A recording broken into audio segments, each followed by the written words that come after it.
Samudramardanam Devaki Paramanandam Krishnam Bhande Jagat. So last week we had a class in conference room and we were talking about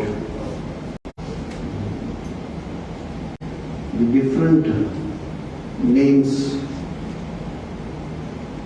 given to the religion or the philosophy which is propounded or explained or which came mainly from the Indian subcontinent, mainly from the India.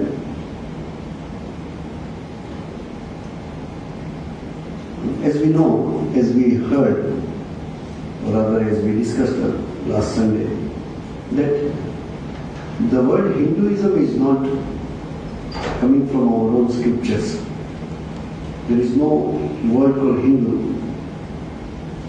It was given by Persians, those who stayed this side of the river Sindhu, that is the western side of the river Sindhu, those who stayed. That's why you will find there is one community which is called Sindhi. Sindh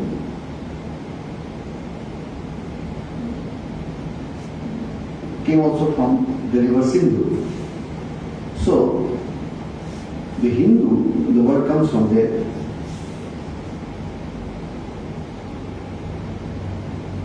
From the philosophical point of view, when Vedas are considered as the basis of Hinduism or this religion. So sometimes it is called Vedanta Dharma also.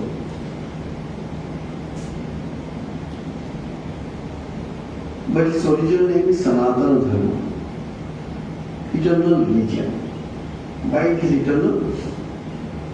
Because it is based on the cosmic truths. It is based on the truths as were revealed or as were realized by the rishis, the saints. And they just gave the language to their realizations. And then many saints came and validated that philosophy. Many scholars came, or scholarly saints came, like Shankaracharya and Madhvacharya, Ramanujacharya and others.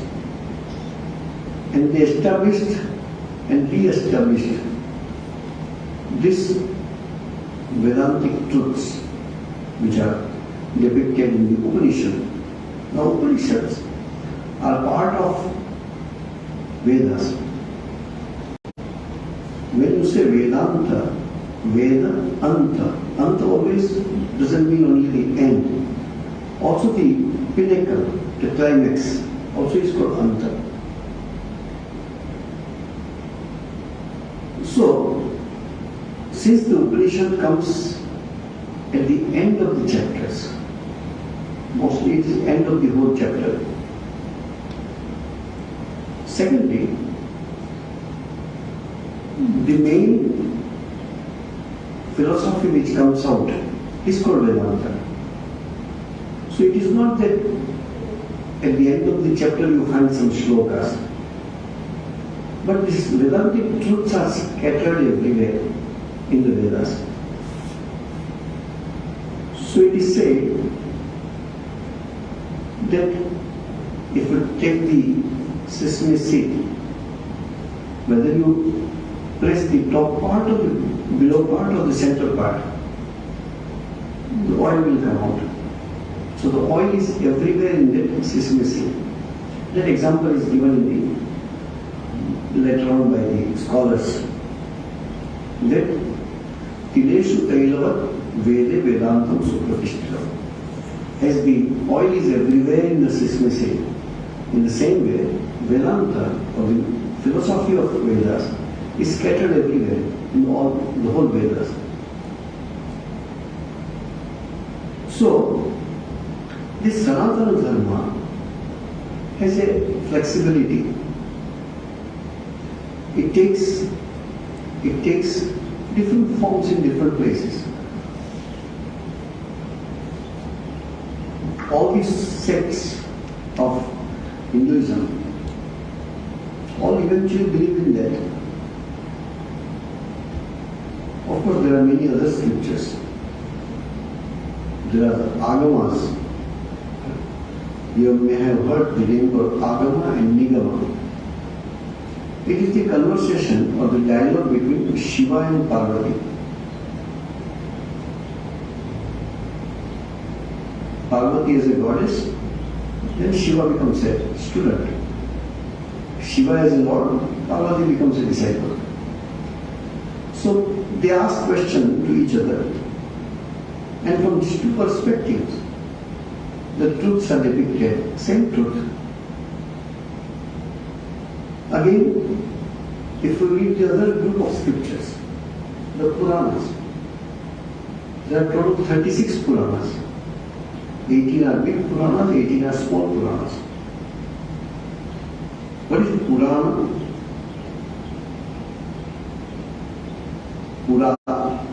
Pura means old.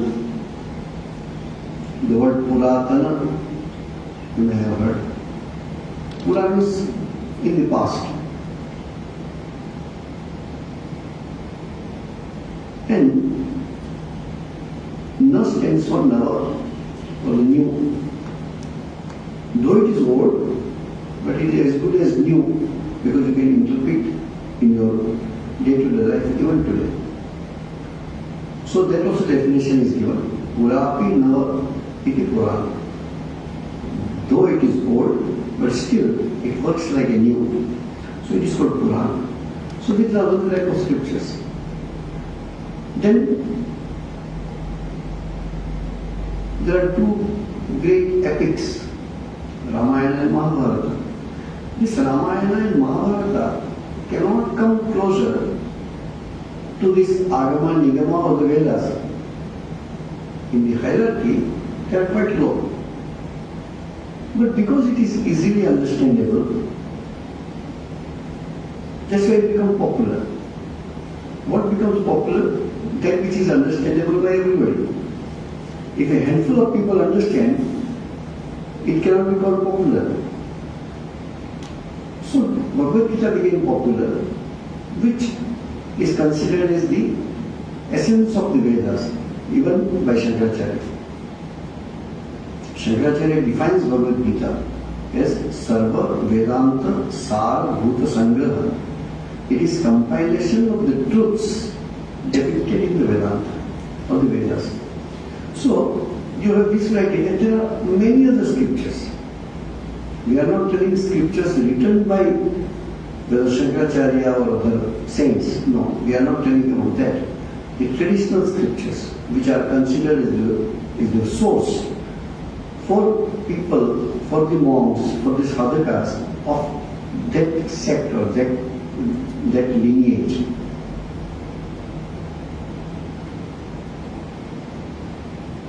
Many small popular scriptures are there, small scriptures. They are all taken from a larger picture. People don't have ability, patience and time to read. The 18 Puranas and 18 Mahapuranas is very difficult for a person to read. It is so huge. Bhagavatam itself is 18,000 shlokas. Mahabharata has 100,000 shlokas. So there are very few people who would have read all the scriptures. So there are varieties of scriptures. If you are Vaishnava, you follow Bhakti Marga or the devotional scriptures are there. Then scriptures which became very popular, which are of the latter part. Patanjali Yoga Sutra or Narada Bhakti Sutra. They all became very popular, though they are later scriptures. So in general, Hinduism or Sanatana, the main scriptures is Vedas. It was only one Veda, then it was classified and made into four. Then all of you know, Rig Veda, Samveda, Yajurveda, Atharvaveda.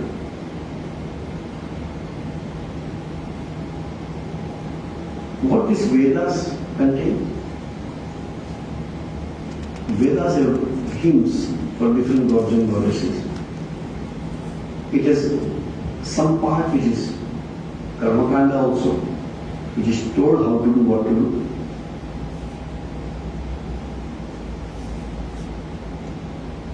There are some stutis. Stutis are hymns only. So, people according to their liking, they take these parts of the Vedas and then utilize it and study it.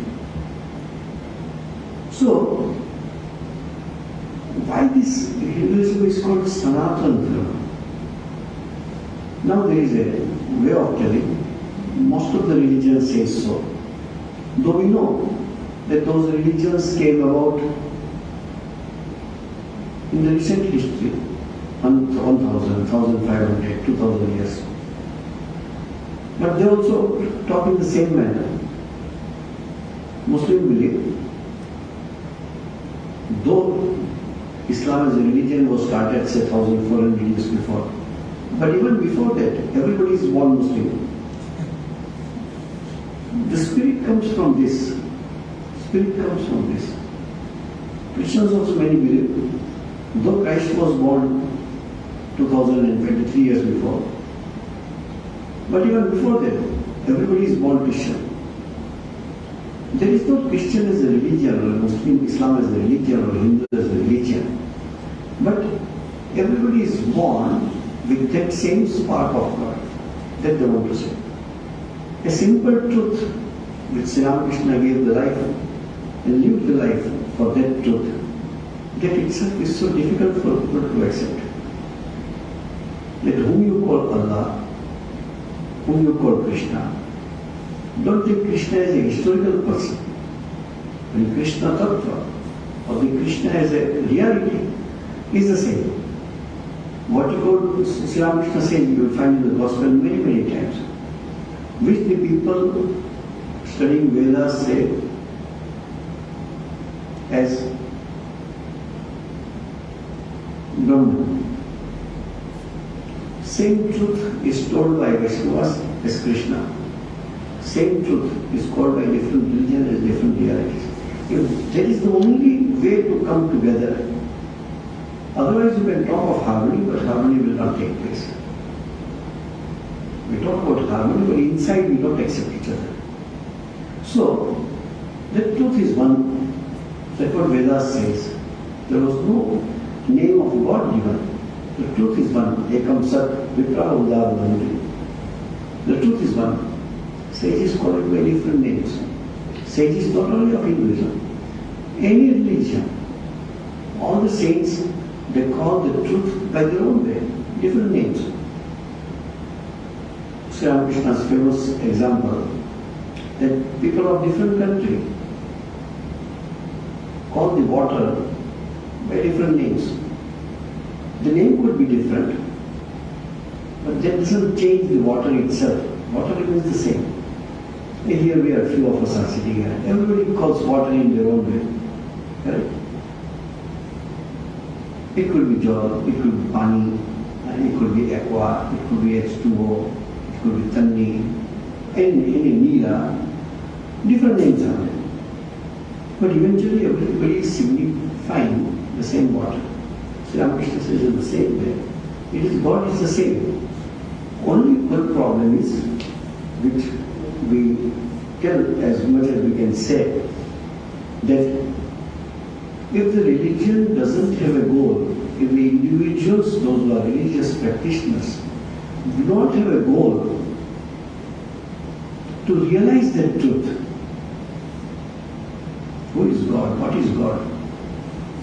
If the realization is not the goal, then the religion becomes only a bundle of some beliefs and one more bundle of different rituals and practices. But the goal is to be that. There is no other goal of religions. So, in general we call it Hinduism. The real name, original name was Sanatana Dharma, the eternal religion. That religion which is based on the logical intellectually also, spiritually also. The truths which are eternally there, those truths doesn't change. Whether they are invented later or discovered later is not a question. But the truth is eternal. Maybe Rishis found out, say, 10,000 years before. Or Jesus found out the same truth, say, 2023 years before. And many prophets, many saints, they find the truth in their own way. But what they say is essentially the same. Many times when we say this, people of different religion don't accept this. So they do like this while sitting in audience. So you see, in Hinduism, Brahman, the final reality, cannot be seen, cannot be perceived. In the same way, nobody can see the Father. Correct? You cannot see the Father, you can see the Son. That Father is the truth. And what they call Son of God is what we call incarnation of God. But they use this language called Father and Son. So they think that the Father also is like a human being sitting on the clouds. No. You cannot see the Father. Because Father is not perceivable by the senses. Again, Allah also you cannot. It's not perceivable. So much so, to highlight or to give importance to that the final truth called Allah or some places they call Khuda, that cannot be perceived. To emphasize that truth, they do not keep even the face of Prophet Muhammad. He was a historical person. But they do not want his picture. They do not want his face. He was a voice without form, as the God is. So idea was the same, that what you see attributes in God, same attributes they see in the Prophet.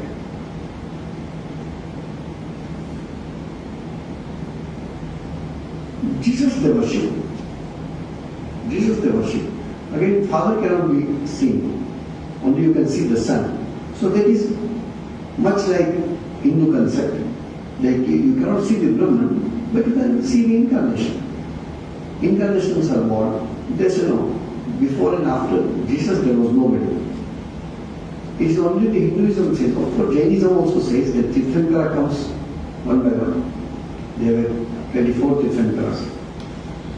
So Hinduism believes also that infinite number of incarnations have come and will come. They come to show the truth. And few people will be there, few means few hundred, few thousand, we don't know. They become attracted to that and try to rescue their life and realize the truth.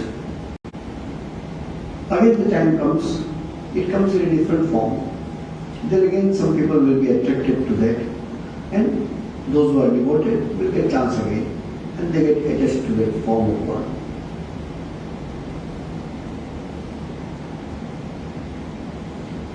Hinduism or Sanatana Dharma has one very, very interesting quality.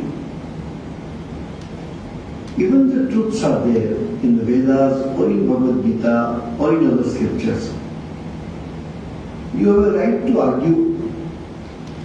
You have right to ignore respectfully, that's fine, till you are convinced.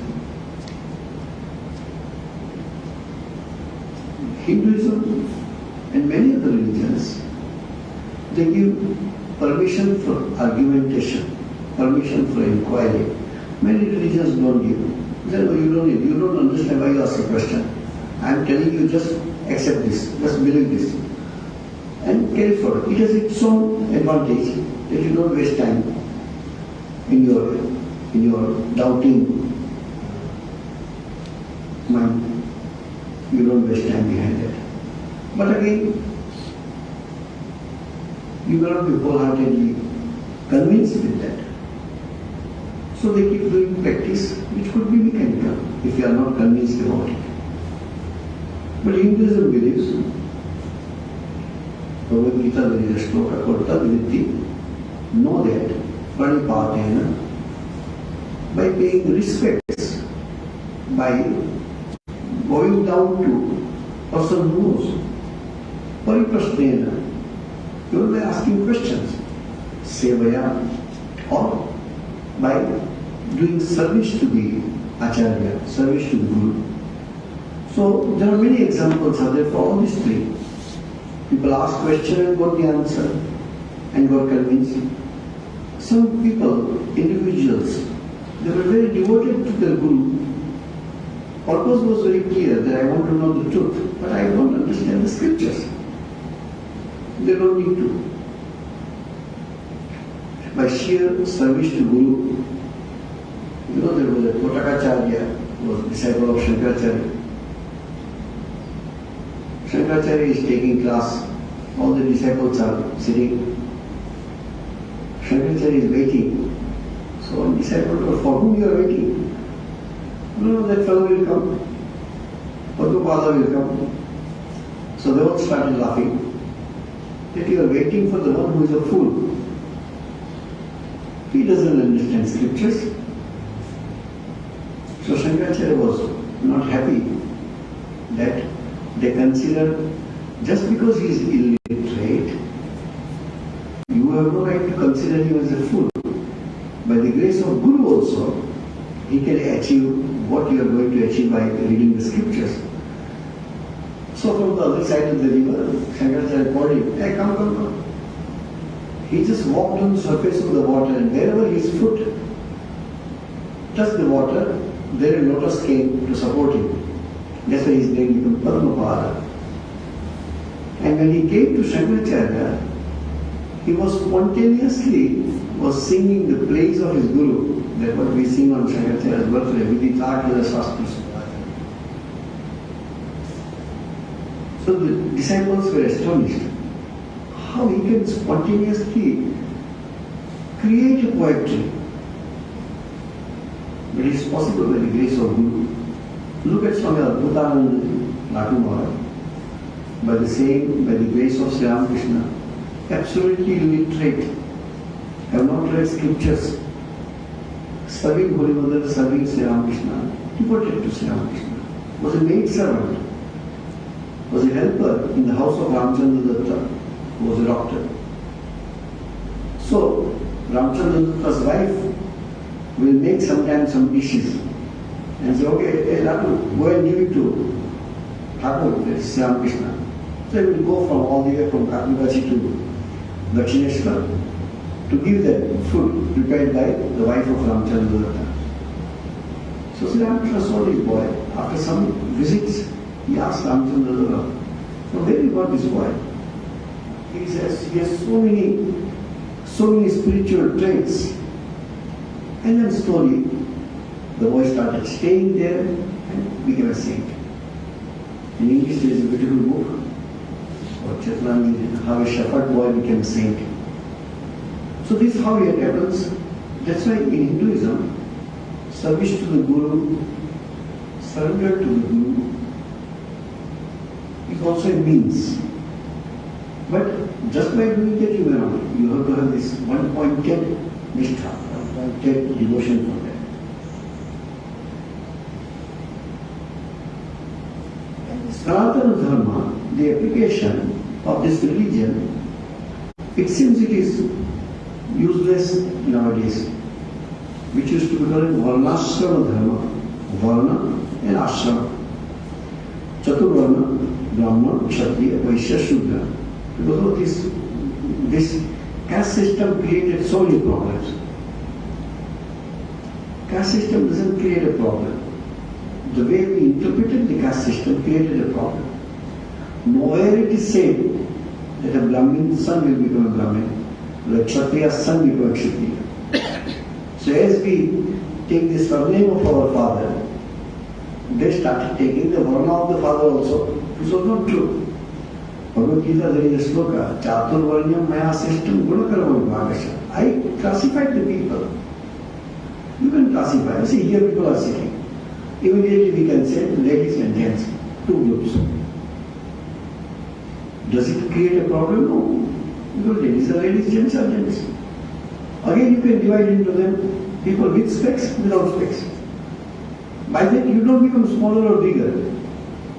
So, idea is this, that these four groups, actually people were classified. So, many times I said, if you say caste system, you have a problem. Let us change the name and call it class system. Every society has a class. If you do not have any class, you will find rich and poor immediately become a class. There are so many clubs, there are so many associations. Unless you have a particular financial condition, you cannot become their member. But that is okay. I said, that's the caste system. So in India, the caste system, if you study it little, which are the castes? Give the names. The carpenters, the blacksmiths, the goldsmiths. So person who is hearing for the first time say, why do you call it caste system? These are all different business. That's what became the caste later on. Some never studied. Generation after generation did only the simplest work in the society. And they started telling that we didn't get privilege, so we are backward.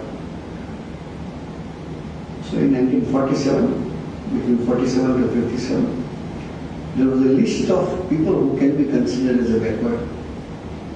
So it became a schedule. A schedule was prepared. Which castes are called scheduled castes? Schedules means those who needs more support.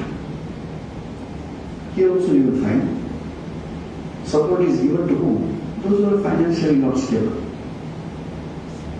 Financial support scheme.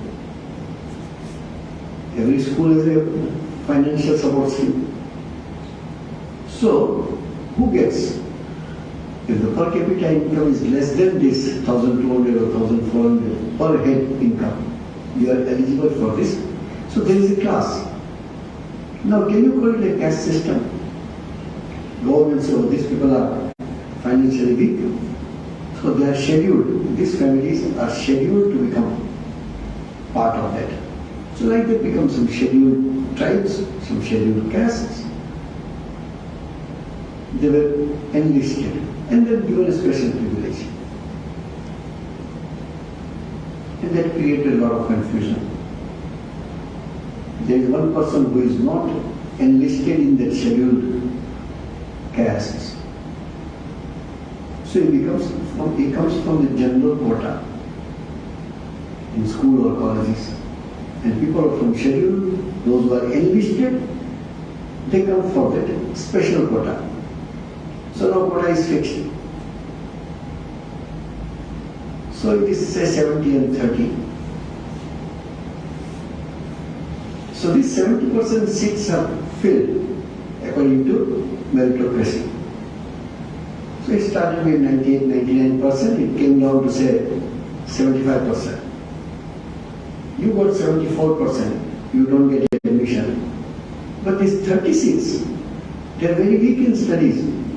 The admission started at 55% from those who are enlisted in the schedule. So people getting 45% marks also got admission.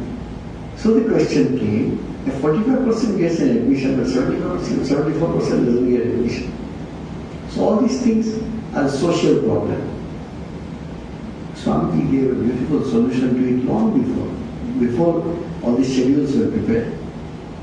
He says in one place, if a Brahmin's son needs one teacher, the Shudra's son needs 4 teachers. He needs more help. But if you say, let this 30% people become doctor, they are going to deal with the life of people. You cannot pass your matriculation exam properly. How are you going to pass your MBBS exam? So even if they become doctors, engineers, they can't perform that well. So they keep on getting salary without doing much work because nobody can take risks. So the hospital people know that he came from the quota. He's not a good doctor. He doesn't understand. So he's given that kind of assistance job again.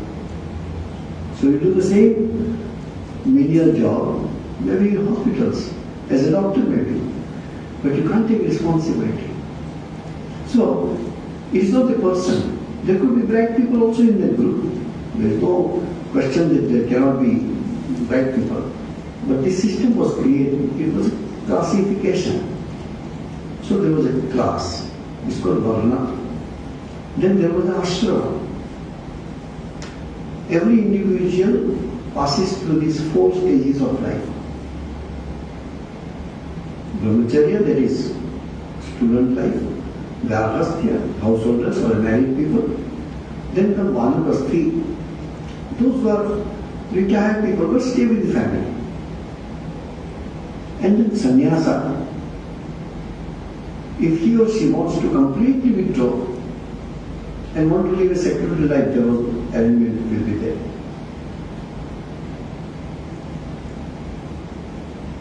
Because everybody's goal of life was eventually to get spiritually benefited. Their goal is not that you have nothing to do with ashrama dharma. If your goal of life has nothing to do with God realization or realization of truth, what you will do? Even if you are 90 years old, you will be doing the same thing. So the preparation is to be there from the student life. So the Varnashrama Dharma, Varna and Ashrama, were created to make the society, everybody great. Eventually, from where you are, you try to flourish. You try to study. You can be of any Varna. Brahman, Kshatriya, Vaishya, Shudra, you can be from any of this group. But these 4 ashrama, where everybody is a student, everybody is married, then Vanapasthi, or the retired life, then the sannyasa, total withdrawal or total renunciation. Upanishad says other part. There is a sannyasa Upanishad, which says in the Vedas. First sentence is very interesting. But when you are in a brahmacharya, grihastha, vanapastha, sannyasa, wherever you are, you may be a student, you can develop renunciation. So you renounce everything and directly become a monk. You are a householder, still you can develop vairagya. So without new arrangements, he comes out and goes to the sannyasa life. Vanapasthi, retired people, if that renunciation is there, they also can. So, sannyasa was the charam ashrama, the final ashrama or the final stage of life. But it is said, yadahareva virajet tadahareva pravrajet. Whenever renunciation comes in your heart, that is the time for you to renounce. It can be any time, it can be anywhere in the whole ashrama system.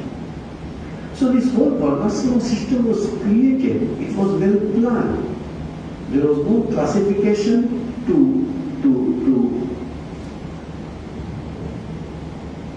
deprive anybody, rather to make everybody eventually fit. If I say everybody can become doctor or doctorate, there are people who cannot even pass secondary school. So what they will do? They also are part of the society. But you remain there, maybe slowly, and we believe in reincarnation, so you train yourself. Maybe next life you will become a better person. But in the society this was there. The whole society was formed in such a way that everybody progresses. One day I am told, when marriages used to happen, so which are 4? Shudra, Vaishya, Kshatriya, Brahmana from girl side. Boy side also, the same four. Then who will marry whom? Girl side can marry anyone. If a Shudra girl can marry a Brahmin, why? So that their children will rise to this, and Brahmin not as a caste they are great, not from that point of view. If their guna, if their qualities and their karma and the profession which they take has to be that Brahmin kind of thing. You must have those qualities. Not that just because you are born in a Brahmin family you have a basic Brahmin qualities. Not necessary. Whoever has this sattvika qualities, whoever has this spiritual inclination or a scholarly inclination. So the teachers, priests were generally called Brahmins. Now it has become just other way. Until you are a Brahmin you cannot become a priest. There was no such system. One who does the priest work is a Brahmin. Now, what is the title? Until you are a Brahmin, we don't allow you to do worship in the temples. That system was not there. So everybody should eventually become the Brahmin from quality point of view. So person becomes best person, spiritual, sattvic, etc., etc. Those who have these qualities are Brahmins. Not that those who are Brahmins have these qualities, not necessary. Not necessary. So this Varnashrama Dharma was given in this way. Some of you may have heard these words. Even the marriages were called Anulom and Vilom marriages. Anulom Vivaha, Vilom Vivaha. When the lower caste girl marries to an upper caste boy, that's called upper side what is called Anulom or Vilom? Anulom. But if a Brahmin girl marries to a Shudra boy, that is called Vilom. So everybody, it was a Brahmin marries to a Brahmin, Kshatriya can marry to Kshatriya and Brahmin, Shudra can, Vaishya can marry Vaishya, Kshatriya and Brahmin, Shudra can marry Shudra and all the four. But there was always a chance for them to go upward, so that the next generation becomes better. So eventually, this is interpreted and studied in various ways. Some people tried in a very crude way, in a gross way. I came across one book. I didn't read the book. I understood what is the subject matter. Adolf Hitler, he picked up this idea. And he says, no, everybody will become the Aryan race. Everybody will become a top class. So what he did, no time. I must achieve this goal as fast as possible. So all the children who are born, take away the children from the parents. How you can take away 1 month, 2 months old child and nurture and train the way for him to become a best race in the world? Thousands of children died because they can't live without mother. So the name of the book is Of Pure Blood. He wanted to bring everybody to that high, superior quality of human being. But it didn't work out. It didn't work out. So in India there was a system. Slowly, but everybody will follow. If everybody follows that, eventually everybody slowly the society will rise to this level. So this Varnashrama Dharma was part of the Sanatana Dharma.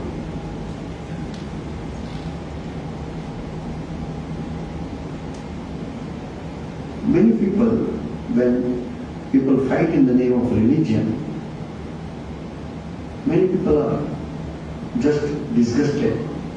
They say, why we should have religion at all? Just be a nice person, just be loving, just be compassionate. Why you should have a religion?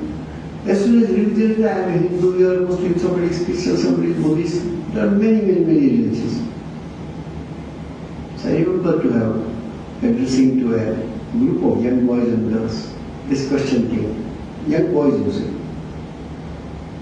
Swami, why we should have religion at all? So religion creates so much trouble. Without religion we are better. So I say, who practices religion? Any other species other than human being have religion? So by not having religion, you have to join that community, which is called any animal community. That which is an ideal, that which is something good, just because some leaders, or the majority of the leaders, we do not know, because of their misunderstanding, they misused the religion, or religion was used for some purpose. And that's why you are disgusted. The purpose of religion was never there. So for subjectively, you cannot subscribe. So now there is a big movement. Every country has this movement. They don't have a community or a organization, but they call themselves spiritual but not religious. It's the same group of people. They are ready to hear any spiritual idea from any religion. But no, I don't subscribe to any religion. Many young people will say, hey, what religion you belong to? I don't belong to any religion. You go to any temple or a mosque or a church, sometimes I go. But I don't subscribe myself to any religion, because then I will be bound by the dogmas and doctrines of that religion. So they want to be free from that. They have their own issues, they have their own problems. So in Hinduism or in Sanatana Dharma, why the religion would have come in our life? What is the purpose, what is the necessity of religion? I suggest to you people, read only the first chapter, the first lecture in the book called Jnana Yoga by Swami Vivekananda. The first chapter is named as Necessity of Religion. Not why religion is necessary, but it discusses there from where the religion would have come into existence. If you say what I see is the only reality, then after some time, logically, it's difficult to keep that standpoint only. So what happens when you don't have a memory of your existence? You don't exist. No, I do exist. When you go to deep sleep every night, the whole this world comes to zero. You don't have even memory of its absence or presence. The very concept of this world doesn't exist in your deep sleep. The world doesn't exist, but you don't exist. Just because you are not aware about this external world, do you think you don't exist? No, I exist. So even if you don't have the memory of your existence, you exist. Maybe you existed before your birth, maybe you will exist after your death. This thought, Swami says, gave birth to the first inquiry about what's the truth eventually. Because the objective world, what I am seeing, is changing. The change is sometimes slow, sometimes very fast. This doesn't seem to be changing. Right? 10, 15, 20 years before it was not there. Maybe after 10 years also it won't be there. So it is continuously going towards destruction. That's why it gets rusted, it gets dried up, then suddenly this becomes powder, and it is gone.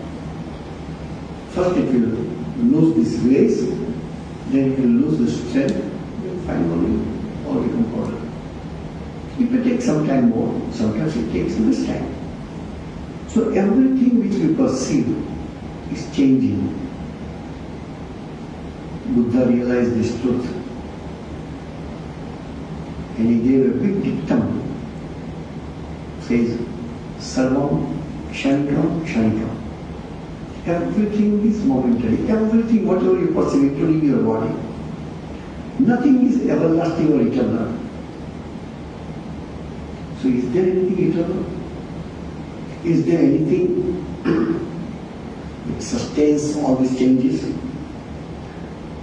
Objects never sustain. But subject sustains. One who is the observer he or she sustains. So now let us find it within. Who am I then? Then the philosophy started.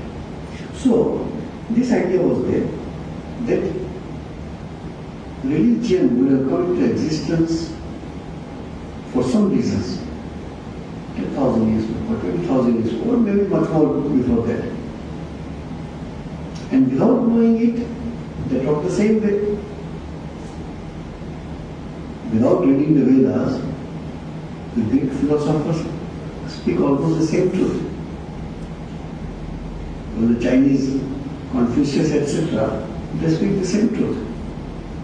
Even every religion says practically the same. That no, truth cannot be perceived, God cannot be seen, God cannot be perceived. God exists, we cannot perceive. So Ramakrishna gave practice in life and said, yes, you cannot perceive God. You cannot perceive with these eyes, you cannot perceive with this set of senses. But in the same mind, if it is purified, then it has a capacity to realize the truth. So that idea is there.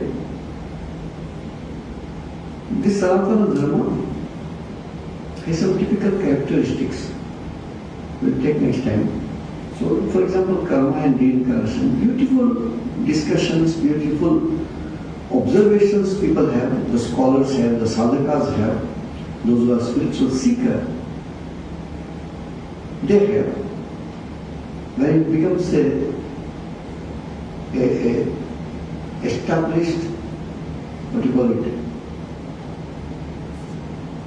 a formed, shaped religion, then there is no chances for them to go here and there. But probably, we have no right to say. But if we read some sentences of the Old Testament, that this is about karma and reincarnation, differently, could be. But the sentences are there. You cannot enter the kingdom of heaven unless you are born again.